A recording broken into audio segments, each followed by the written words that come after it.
The Seahawks gave the 49ers all they could handle for 3 quarters on Saturday, but as the fourth quarter showed, they're not quite to where they need to be to contend in the loaded NFC. What do they need to do to bridge the gap with the 49ers and the rest of the NFL's elite? Rob Rang and I are going to be breaking it all down on our Tuesday edition of Locked On Seahawks. You are Locked On Seahawks, your daily Seattle Seahawks podcast. Part of the Locked On Podcast Network, your team every day.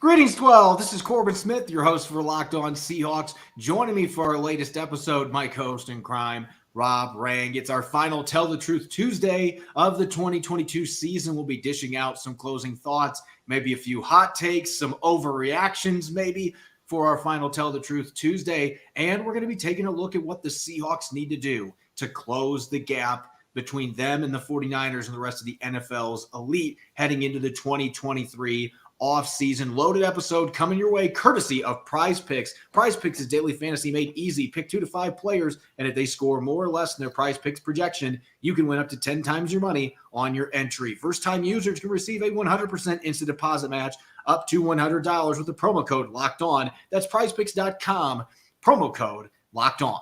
Now for your lead story here on Tell the Truth Tuesday on the Locked On Seahawks podcast. For 3 quarters, the Seahawks were giving the 49ers everything they could handle at Levi's Stadium on Saturday. They were trailing by just 6 points. A few costly mistakes, though, ended up leading to a rout for the 49ers. They scored 25 unanswered points, and the talent gap between the two teams became very evident. If it wasn't already evident in the 2 games in the regular season, the 49ers are just the better football team.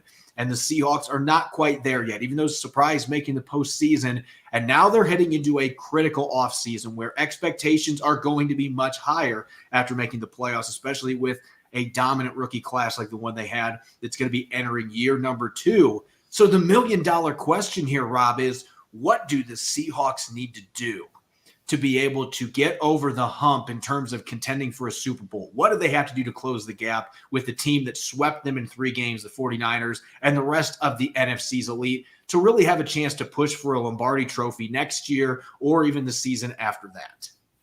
Well, that's the thing, Corbin, is I think that there is a significant number of things that the Seahawks need to do to close that gap if they're really going to be a Super Bowl contender, as I believe that the 49ers are.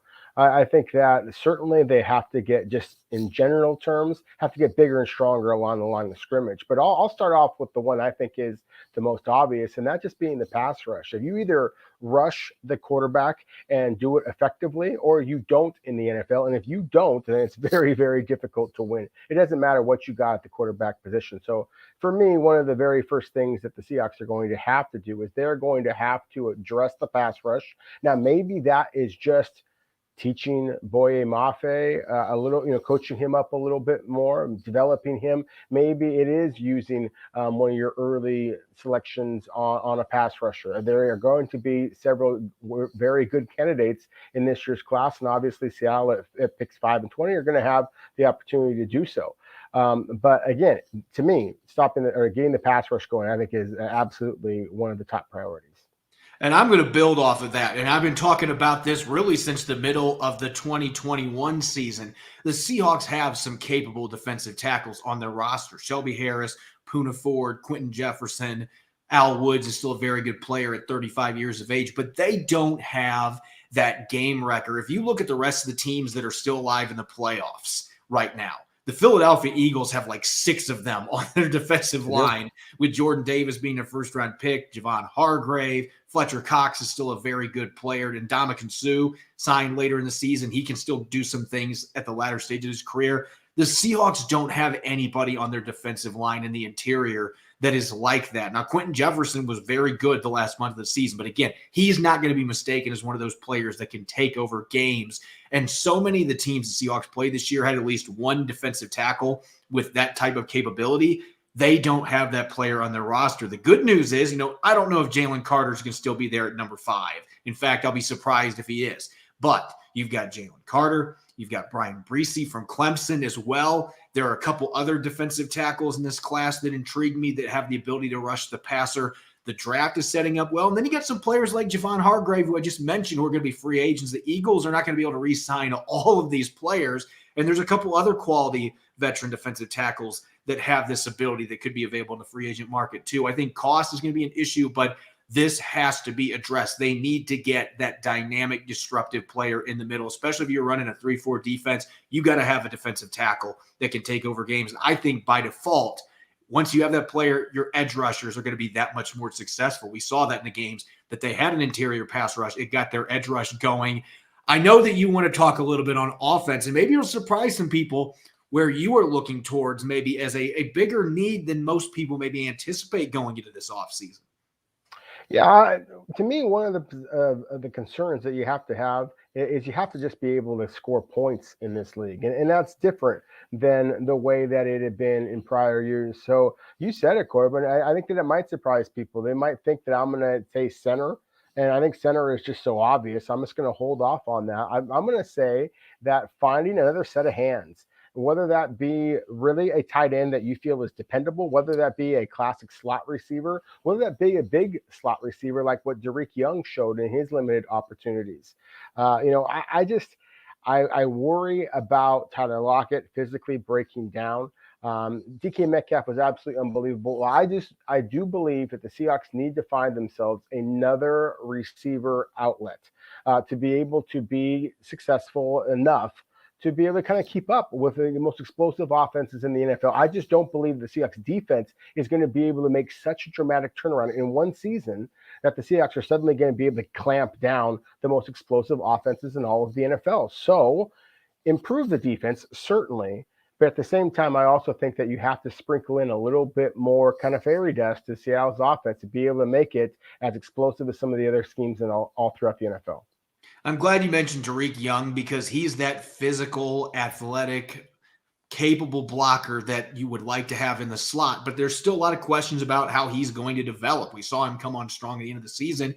D. Eskridge hasn't been able to stay on the field, and when he has been out there, it really hasn't been a factor most of the games he's played in. So maybe he's a guy that in year 3, the light switch comes on, but it seems like a position that they're going to need to add somebody to at least create some competition. And again, another loaded draft class. I feel like every year from here on out, it's going to be loaded at that position, but there are plenty of receivers that the Seahawks can look at in this draft class with all the picks they have to add to that group.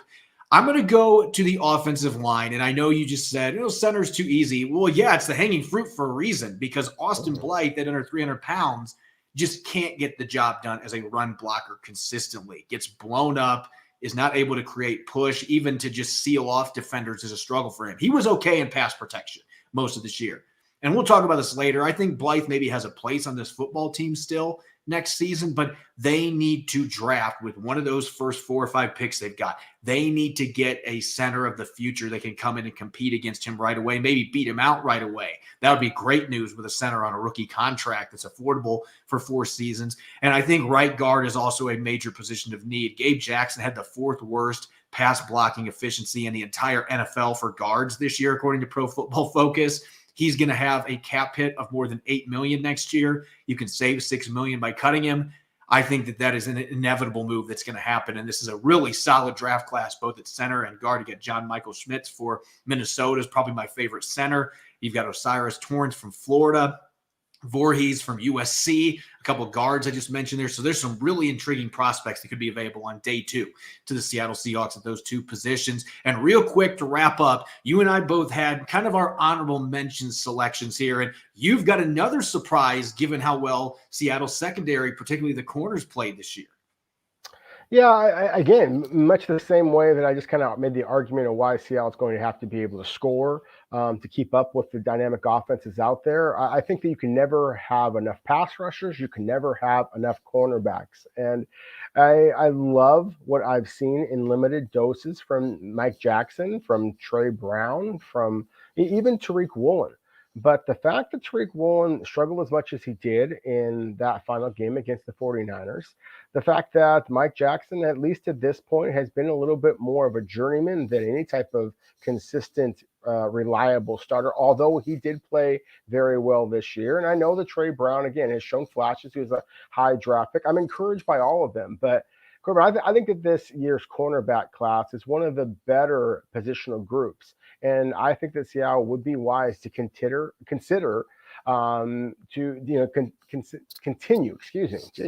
continue to take one of the positions that Pete Carroll and John Schneider have an incredible hit rate. And so be able to continue that, because again, it just is a position that you absolutely need to have live bodies to be able to compete in today's NFL.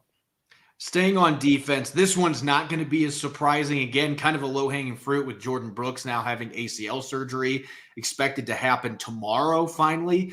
He is way behind on the clock to get back for the start of the season. Pete Carroll's holding out hope, but I would be surprised if he is able to play early in the season for the Seahawks. And this was already a position question mark.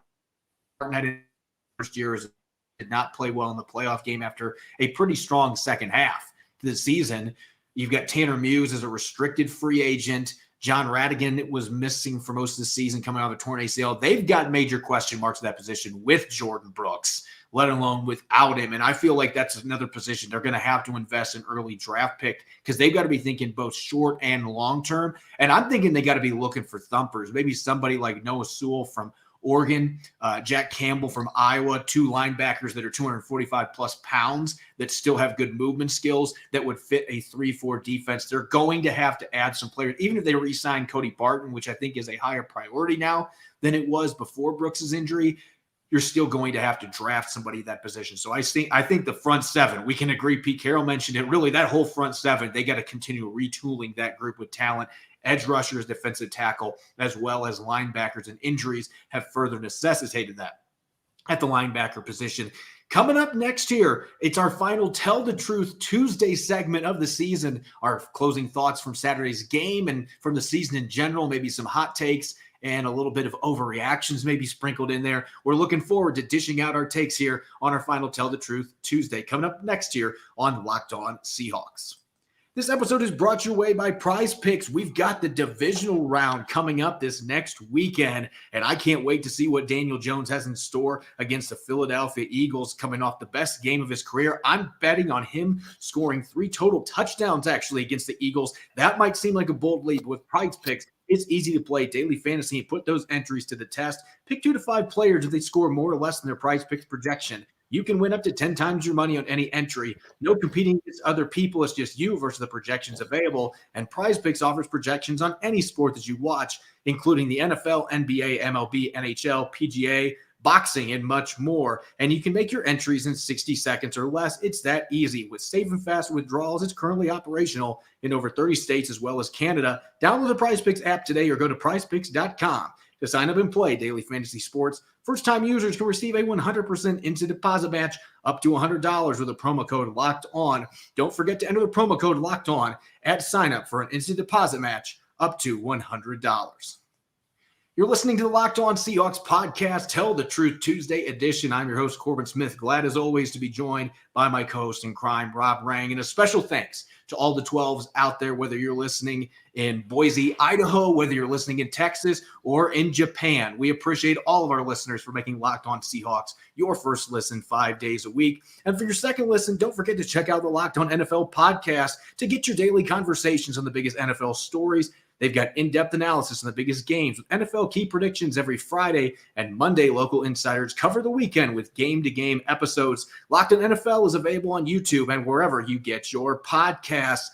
Well, we had our final Monday musings yesterday, Rob. Now we're going to be closing out the 2022 season with our final Tell the Truth Tuesday segment, dishing out some closing thoughts from Saturday's game, the season in general, maybe some hot takes, some overreactions. It's one of our favorite segments of the week, and we'll be expiring it until next season after today. We'll have some new stuff we'll be doing on Tuesdays during the offseason. Rob, I'm going to throw the mic over your way as we always do on Tell the Truth Tuesday. You get first dibs here.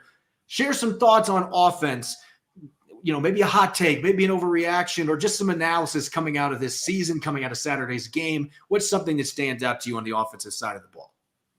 Gino. I mean, it was unbelievable. Everybody who was in the stadium against the Denver Broncos and Russell Wilson, when Geno Smith absolutely stole Seattle Seahawks fans' hearts and just led the Seahawks to the playoffs. I mean, what an unbelievable ride the 2022 season was. I mean, I think that there's going to be a lot of people out there, Corbin, who are just going to be kind of, oh, the sky is falling because Seattle got knocked out of the playoffs. And instead, I look at the entirely the opposite way. There was just zero expectation that this team was going to be competitive.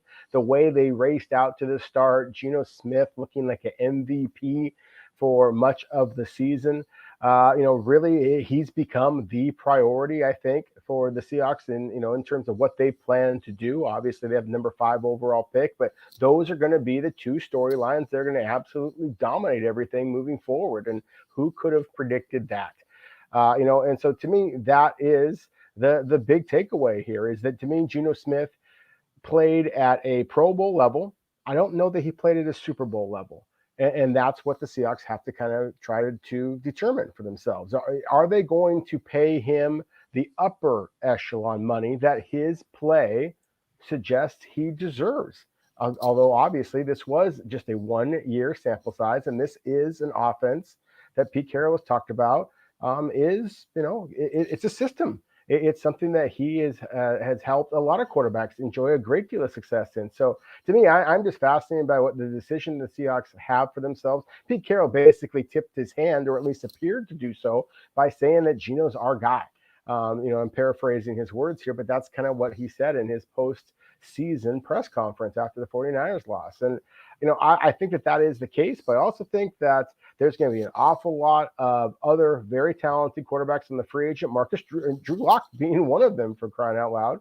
And I think that there's going to be a really good quarterback class here. So I really am fascinated about what the Seahawks, the decision that they have in front of them. And I think the Seahawks fans should be excited because either way, it's going to lead to an exciting 2023. Now, speaking of excitement in 2023, regardless of who is under center for the Seahawks, I expect it's going to be Geno Smith. But as you said, there's going to be other options that are tossed around, I would anticipate, with having the number 5 pick and all the good free agents that are out there, some players that might be available for trade too, Lamar Jackson. There's a lot of different variables that are out there right now. But one thing that is certain for the Seattle Seahawks next year, they're going to have one of the best tackle duos in the NFL. I am convinced of this after rewatching the All-22 film. The difference was night and day compared to the first 2 starts against the 49ers this year, where Charles Cross and Abraham Lucas at times looked very overmatched against an elite defense. They gave up 2 quarterback hits as an entire team in that football game, and only one of them came courtesy of those tackles. They were fantastic from start to finish. The only blemish was the play that Geno Smith fumbled on, and Abe Lucas gave up a pressure on that play. Charles Cross got beat on that play. But you take that play out of the equation, they were near perfect. And Nick Bosa didn't have a single quarterback hit. So some might see this as a hot take. You could say they're one of the best young tackle duos. No, I think they are a top 5 tackle duo in the NFL in 2023. I think they're going to hit the weight room, especially Charles Cross is going to get stronger. Both these guys are going to be much more refined in the run game. They're going to get after it, pass protection, going to cut their sacks they're giving up down, maybe even in half next season. And I think that's going to be a big part of this offense taking another step forward, is these really good young tackles taking that big step and becoming Pro Bowl caliber players in year 2. Wow, that's a bold take, and I like it because I think that I see the talent and I see that kind of hunger, the toughness. I was very impressed by Seattle's 2 rookie tackles this year. To me, I'm going to swing to the defensive side of the ball as to me, one of the takeaways here is I just really thought that for all the talent that Seattle brought in terms of personnel and all the talent that Seattle brought in terms of coaches, I got a little bit impatient. I think a lot of Seahawks fans did. I think that they expected it to be kind of an overnight transition to all of these different coaches, all of these different players, including obviously a whole bunch of rookies, and the Seattle's defense would be more consistent, more reliable this season. And obviously that didn't happen. So to me, I think that Seattle now has a huge decision to make, because obviously the defensive ascent that we have seen in prior years never happened.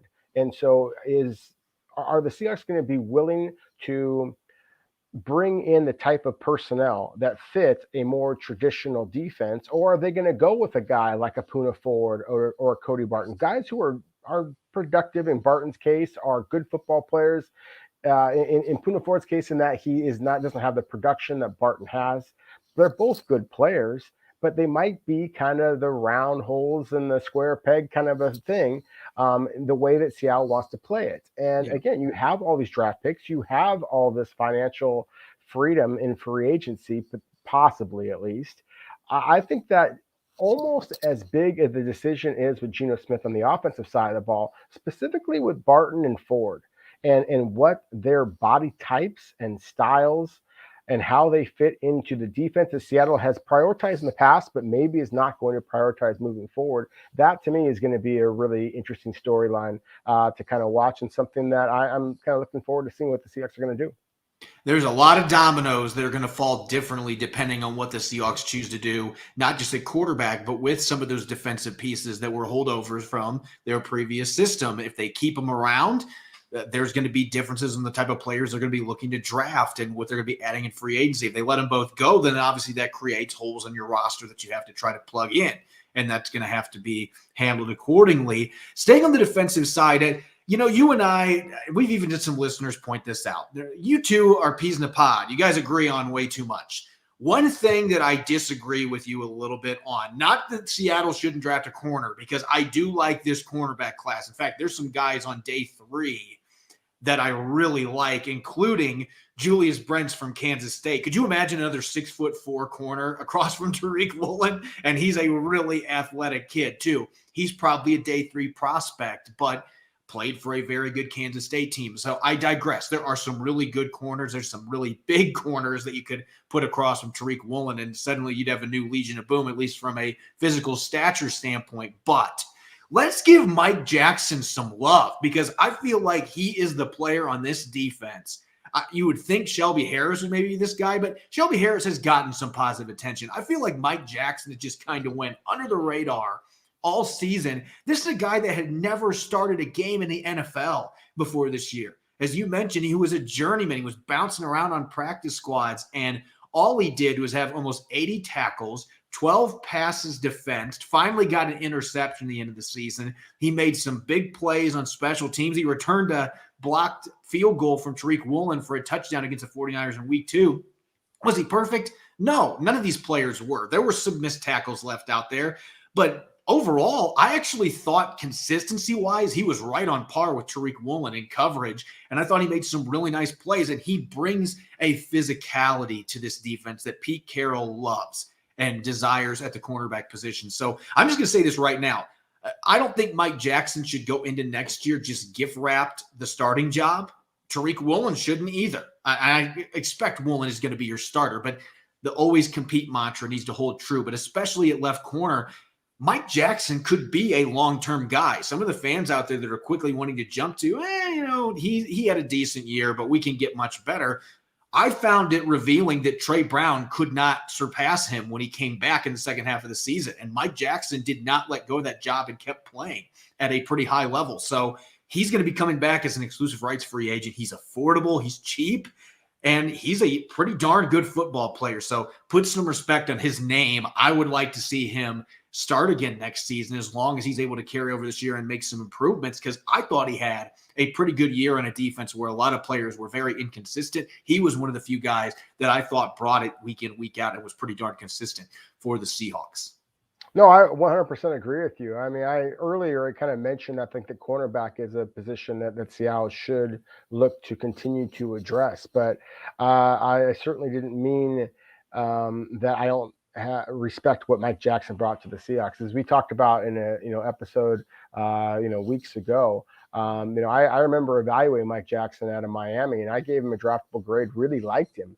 And so I was surprised that he's bounced around the NFL, and I'm not at all surprised that he has played himself into, not only as a starter, but I mean, he's the kind of guy that as you said, he's physical, he's reliable in coverage. He gets beat sometimes, but everybody gets beat sometimes. But he's mentally tough, and he bounces back. He's accountable, and those things are important.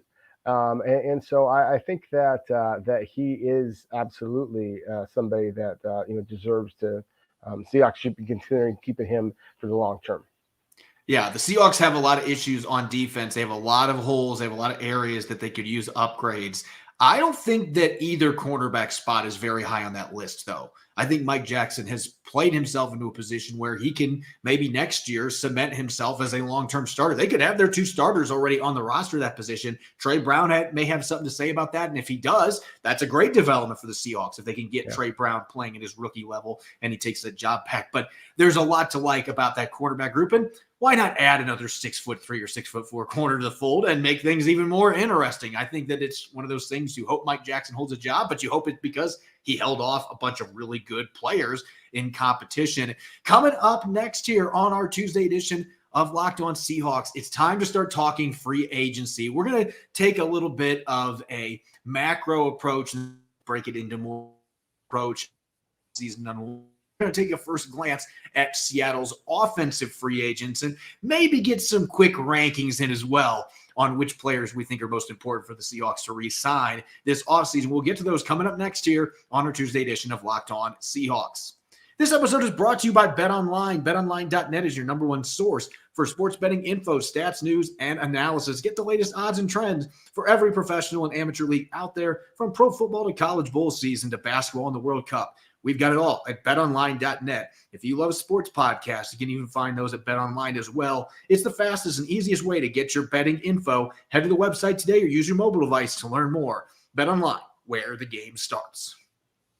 You're listening to the Tuesday edition of Locked On Seahawks. This is your host, Corbin Smith. Glad as always to be joined by my co-host in crime, Rob Rang. And a special thanks to all the 12s out there, whether you are a regular listener or a first-time listener just checking out the podcast. Hopefully you're enjoying, and thanks for your support. We greatly appreciate it. Make sure for your second listen after listening to Locked On Seahawks to check out the Locked On NFL podcast as well, bringing you the local insights you love to the national spotlight with daily conversations on the biggest NFL stories. Locked On NFL is available on YouTube and wherever you get your podcasts. Unfortunately, as we've said a few times, the season is now over. It is time to transition into off-season mode, and there is no such thing as time off in the NFL. Teams get eliminated before the playoffs. They get eliminated early in the playoffs. Either way, it's time to get right back to work and start preparing to make a run the following season. The Seahawks among those eliminated in the first round of the playoffs.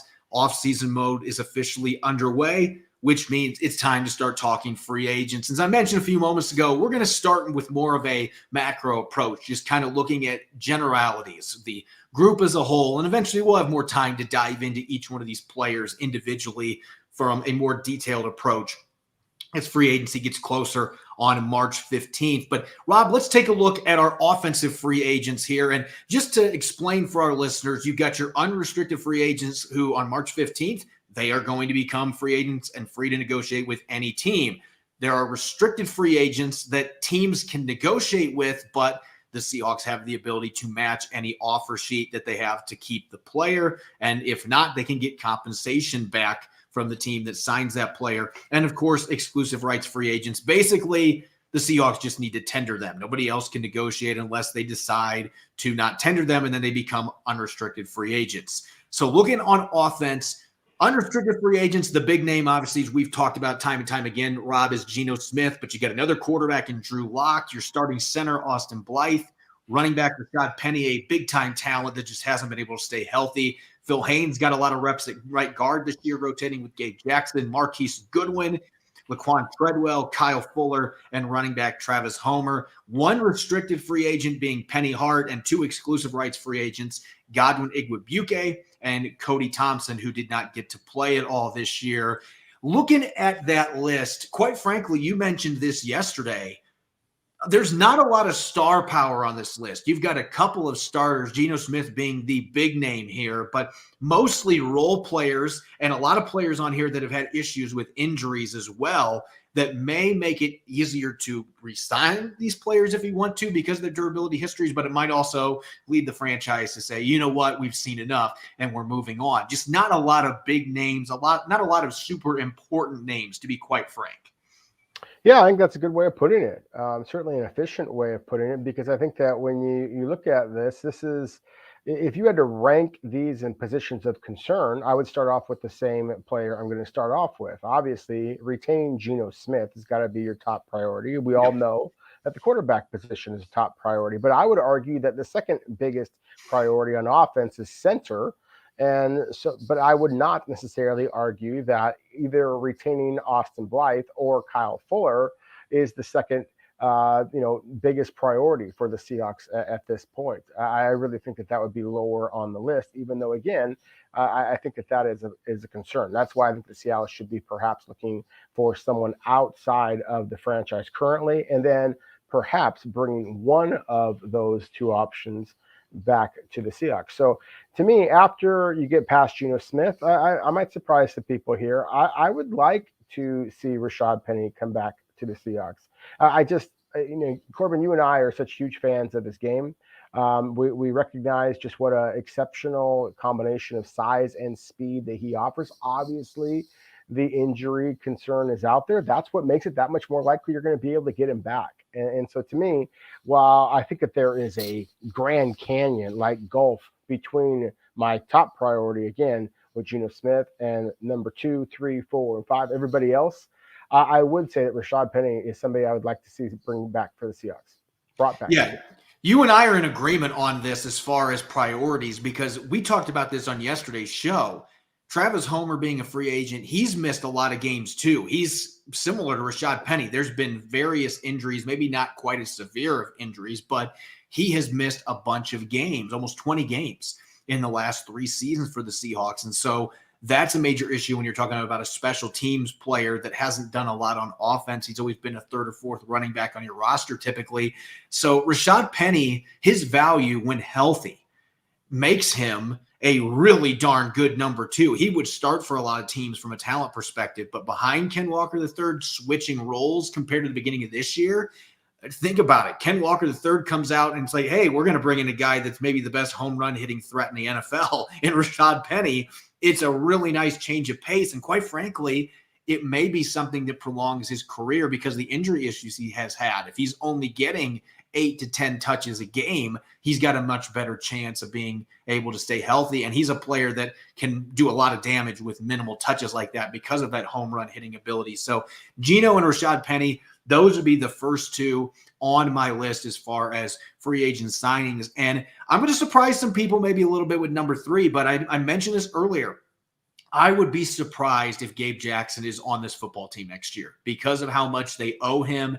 And quite frankly, his performance for the money they have been paying him has been very underwhelming. Again, 4th lowest pass protection efficiency among all guards in the NFL this year, according to Pro Football Focus. And if you watch tape, you can see that. He has had a lot of issues keeping defenders in front of him. His run blocking's been inconsistent. He's got a bulky knee. So Phil Haynes comes in at number 3 on my list. And I didn't think Phil Haynes played great this year. I had higher expectations for him, but he is still only 27 years old, and I've seen enough flashes from him to believe that he could maybe be a player that could still start for you if he was able to seize the opportunity, and he is not going to be expensive to re-sign either. So I think on a 1-year prove-it deal, after 4 seasons with the Seahawks, I think you get a chance to bring him back at a affordable rate, and you could have him compete against a draft pick for that right guard position. That is the route I would go. So Phil Haynes would actually be number 3 on my list.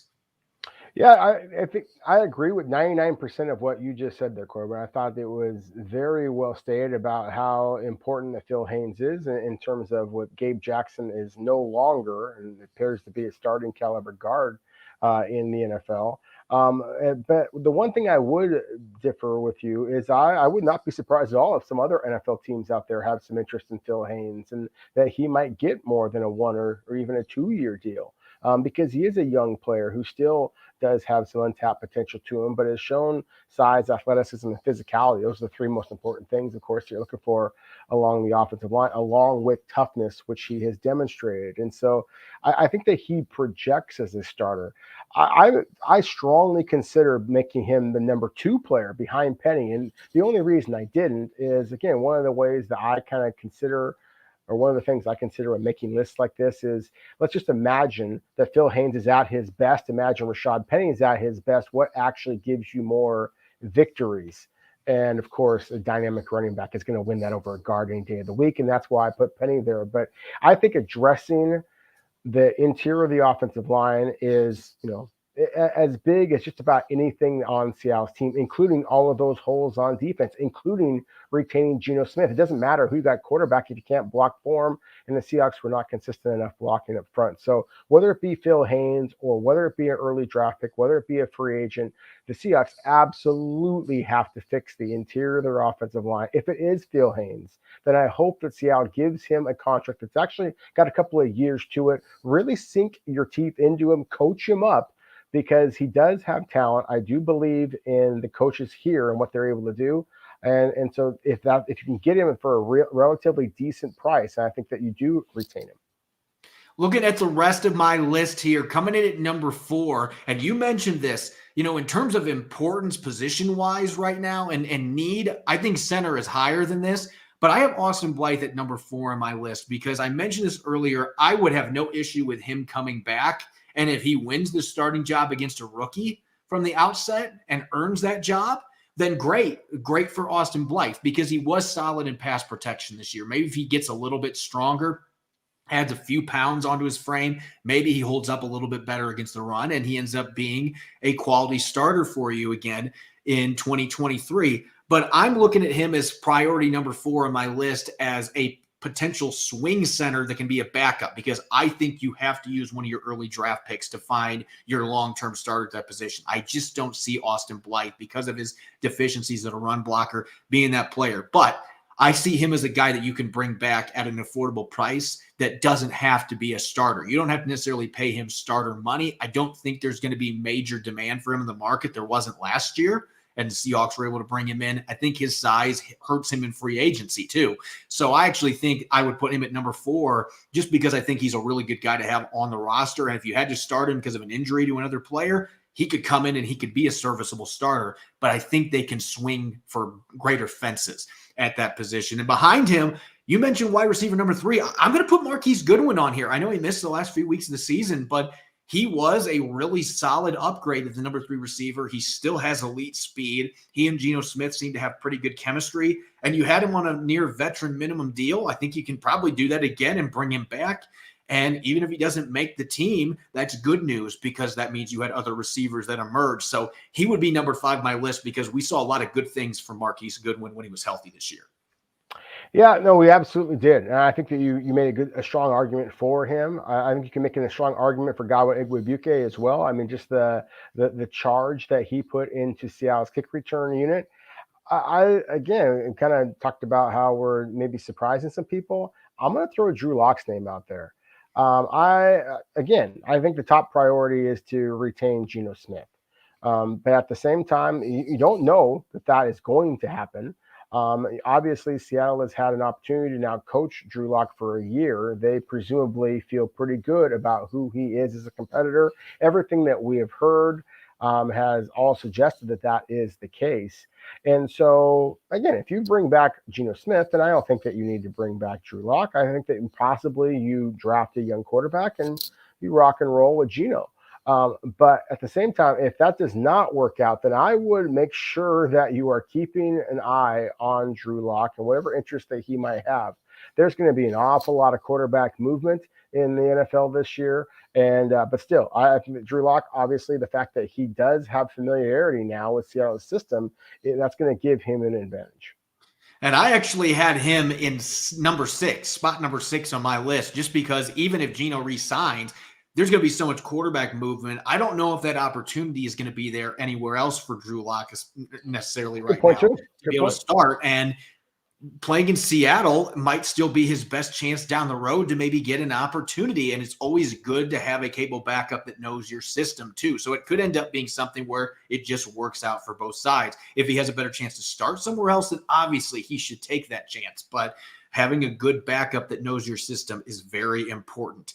One injury, and you can have that guy in the lineup. The Seahawks would love to have a player like Drew Lock they clearly have confidence in and they've had a chance to work with over the last year. They like his practice habits. So that's an interesting one to look at for a player that isn't necessarily a starter for this football team, but is at the most important position you like to have a quality insurance option at quarterback. Coming up on tomorrow's episode, we're going to switch gears to the defensive side of the ball, looking at a much larger list of pending free agents on defense for the Seahawks. And we're going to take a look at some awards that Tariq Woolen and Ken Walker III are up for and some initial roster moves, reserve contracts agreed to by the Seahawks on Tuesday. We're going to be breaking down all of those news and stories coming into the start of the offseason on our Wednesday episode. You won't want to miss it. I'm Corbin Smith. You can follow me on Twitter, Corbin Smith NFL. You can follow Rob at Rob Rang. And make sure to check out Locked On Seahawks on Apple Podcasts, Google Podcasts, Spotify, and streaming 5 days a week on YouTube. As always, we greatly appreciate you listening. Enjoy the rest of your Tuesday. Hope you'll be listening to tomorrow's episode. Go Hawks.